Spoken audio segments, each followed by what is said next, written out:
আজকে যে আপনারা সেনাপ্রধান আজিজের কথা বলছেন, আজিজ কার সৃষ্টি? তাদের সৃষ্টি। আজিজের অবস্থান ছিল কোথায়? কোথা থেকে তাকে কোথায় টেনে তোলা হয়েছে?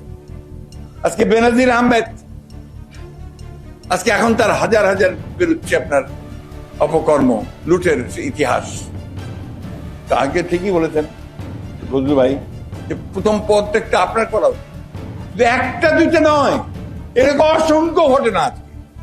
চতুর্দিকে তাকিয়ে দেখবেন তাদের দুর্নীতি ছাড়ার কিছু নেই। শুধু ঢাকাতে না, আপনারা যারা মহসল শহরে বাস করেন জানি না, অনেকে খবর রাখেন, সব জায়গায় একই অবস্থা। তাদের তথাকথিত দামি ইলেকশনে নির্বাচিত বা আপনার মধ্যরাতে নির্বাচিত সব তথাকথিত এমপি টেপি যা আছে, এরা এখন আকণ্ঠ নিমজ্জিত টাকার ভারে মারা পড়ার অবস্থা কি করে। এরা সব বিদেশে বাড়ি করে। এক ভূমি প্রতিমন্ত্রী যে ছিল আগে, তারই নাকি আপনার 365 বাড়ি লন্ডন। সেখানে কি করবেন আপনারা?